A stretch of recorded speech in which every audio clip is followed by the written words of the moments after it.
Yo, j'espère que vous allez bien, c'est votre boy Galsen. Alors aujourd'hui, une petite vidéo, il fait beau, c'est cool. Petite vidéo aujourd'hui pour parler un peu des étudiants qui sont en France et qui souhaitent faire une réorientation ou bien tout simplement les étudiants qui sont au Sénégal, en Afrique, au bled en général et qui veulent, une fois en France, changer tout simplement de formation. Donc on va essayer de voir si c'est possible, est-ce qu'on peut changer de formation une fois en France. Les étudiants qui sont en France, si vous souhaitez changer de formation, qu'est-ce qu'il faut faire, comment est-ce qu'il faut faire, en fonction de votre niveau, en fonction de ce que vous êtes en train de faire, comment est-ce qu'il faut faire, quelle est la procédure, quelles sont les démarches qu'il faut effectuer. Donc si ça vous intéresse, n'hésitez pas à rester jusqu'à la fin de la vidéo. Et deuxième point, on va parler de redoublement. Si vous redoublez, parce que très souvent quand vous changez de situation, quand vous changez de filière ou de formation, bah, très souvent vous allez redoubler parce que tout simplement c'est pas les gens qui sont en master qui vont changer de formation. Très souvent c'est les gens qui viennent d'arriver, qui sont en L1, les gens qui viennent d'avoir le bac, qui ne savent pas ce qu'ils veulent de leur avenir, qui ne savent pas ce qu'ils veulent devenir, etc. J'ai l'impression de prendre les L1 pour des gamins, mais c'est la vérité. Donc voilà, si vous changez de filière, très souvent vous reprenez l'année. Est-ce que si vous redoublez, vous allez être expulsé? Est-ce que vous allez être envoyé? Est-ce que vous allez être rapatrié chez vous? Est-ce que vous allez être refoulé? Ah mais j'ai utilisé 4 mots qui signifient la même chose. Refoulé, rapatrié, expulsé et c'était quoi le quatrième? Bon bref. Donc voilà, si ça vous intéresse, restez jusqu'à la fin de la vidéo. Allez, c'est parti. Générique.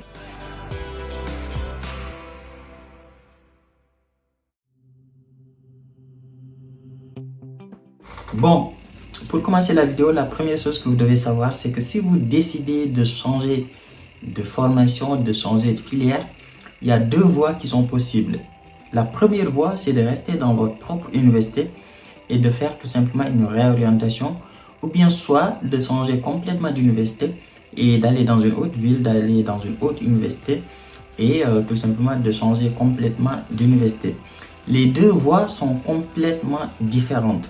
Si vous décidez de choisir votre propre université, c'est-à-dire de changer de formation tout simplement en restant dans votre propre université, cette démarche-là, elle est plus simple. Et d'ailleurs, c'est ce que je vous conseille. Si vous êtes en train de faire une formation qui ne vous plaît pas, si vous êtes en train de suivre une filière qui ne vous plaît pas, ce que je vous conseille, c'est vraiment de rester dans la même université où vous êtes et de faire ce qu'on appelle une réorientation. Dans toutes les universités de France, dans toutes les facultés de France, il y a des programmes de réorientation. Comment ça fonctionne? Tout simplement, vers le mois de mars, avril, mai, je ne sais pas exactement, je vous laisse regarder sur le site de votre propre université parce que ça dépend, ça varie en fonction de chaque université. Je vous conseille vraiment de regarder sur le site de votre université et de regarder quelles sont les dates.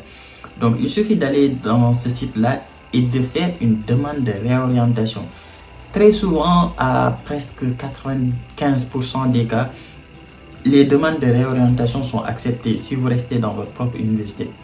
Et elles sont encore plus acceptées si vous restez dans la même faculté. C'est quoi une faculté? C'est tout simplement l'organe, je ne sais pas si c'est un organe ou un service. C'est une faculté, donc voilà, il ne faut pas chercher d'autres mots compliqués. Donc, votre faculté, c'est par exemple... Il y a la faculté sciences et techniques, il y a la faculté de droit, économisation, il y a la faculté de sciences sociales et je ne sais pas quoi d'autre.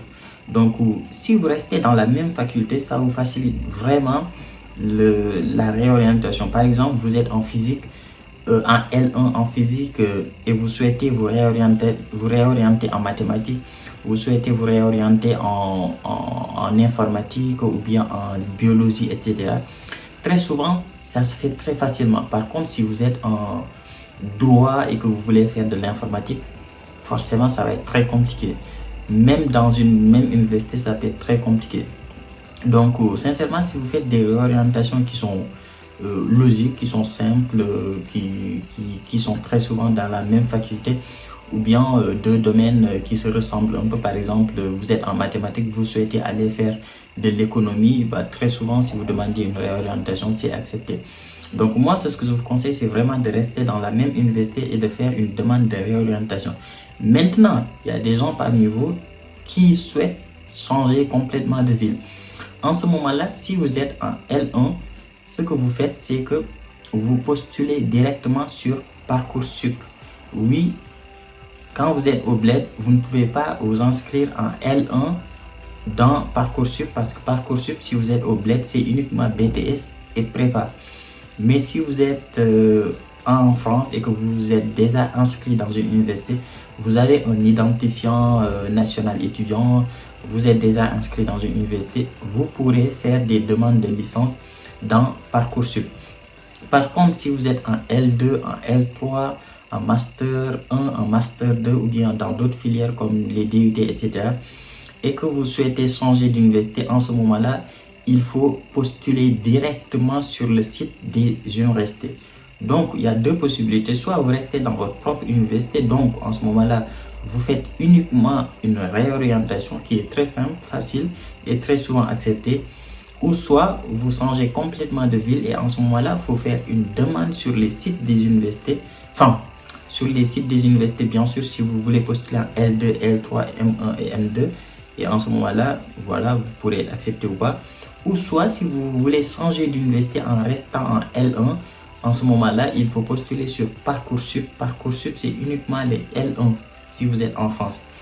Enfin, il y a également les BTS, etc. Mais voilà, sur Parcoursup. Et le risque, moi, pourquoi je vous conseille de rester dans la même université? Parce que sur Parcoursup, vous n'êtes pas assuré d'être accepté. Vous postulez, vous déposez un dossier comme tout le monde et on peut vous accepter. Ah, le soleil est parti. Comme on peut ne pas vous accepter. Donc, c'est pourquoi vraiment je vous conseille de rester dans votre propre université.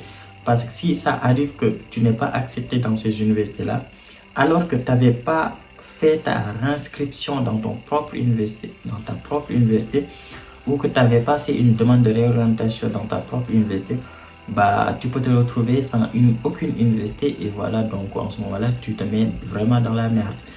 Donc, pensez-y. Même si vous décidez de changer de ville, d'aller voir une autre université, faites quand même soit la réinscription dans votre propre université, soit la demande de réorientation dans votre propre université, pour au moins avoir une petite assurance. Deuxième sujet de cette vidéo, c'est les redoublements. Très souvent, la majorité des cas, quand tu fais une réorientation, tu reprends l'année. Même si tu ne fais pas réorientation, par exemple, il y a des gens tout simplement qui vont redoubler. Est-ce que si tu redoubles, tu vas être expulsé? Est-ce que tu vas être rapatrié? Est-ce qu'on va te refouler chez toi? Bah, on va dire que pour une première fois, non. Sincèrement, il n'y a aucune préfecture qui va te faire chier parce que tu as redoublé une fois. Par contre, tu redoubles deux fois, ça va. J'ai l'impression d'être un juge. Bon, sincèrement, deux fois, ça va. Les préfectures, ils vont pas te faire chier.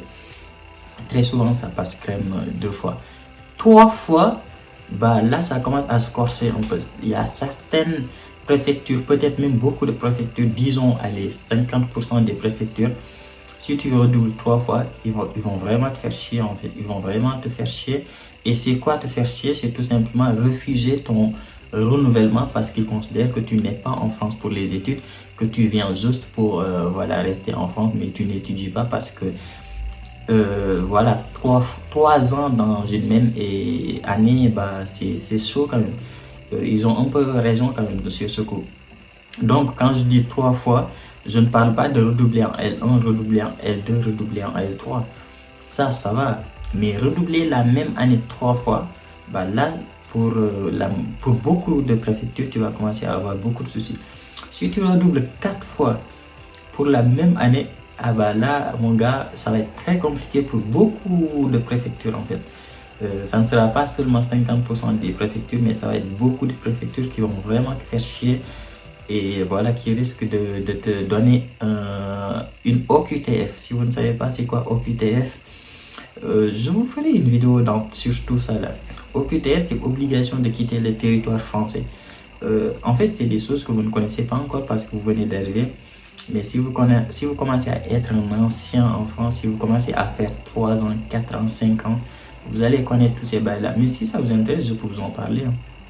Sinon, voilà, c'est tout ce que j'avais à dire. 4 fois redoublement, bah, sincèrement, majorité des préfectures vont faire chier. Du coup, voilà, moi ce que je vous conseille, entre potes, entre vous et moi, c'est de ne pas redoubler.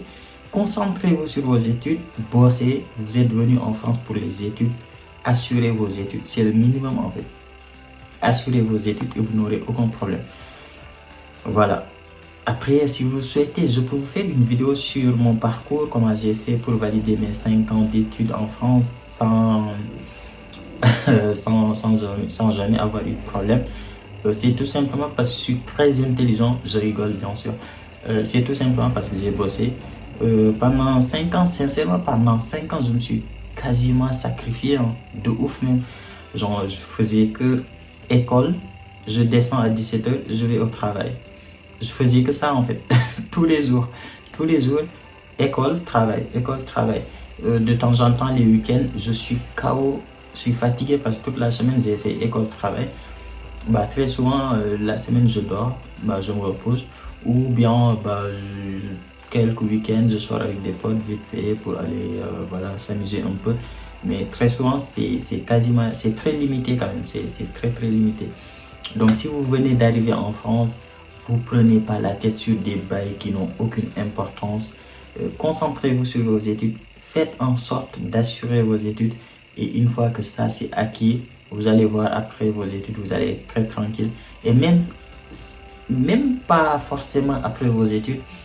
Mais disons que si vous validez la première année, la deuxième année, dès que vous obtenez votre licence, vous commencez à être libéré. Vous vous dites voilà, c'est bon, le master c'est facile. Donc voilà, très souvent ce qui est compliqué c'est les 3 premières années. Concentrez-vous, bossez, apprenez vos cours, faites que ça. Je sais que c'est dur, mais vous êtes venu pour les études, vous n'êtes pas venu pour je sais pas quoi. Donc c'est pas parce que tu es en France juste que tu commences à prendre des ailes. Enfin bref, prenez soin de vous, abonnez-vous, likez, partagez. Et nous on se dit à très vite pour une nouvelle vidéo. Ciao.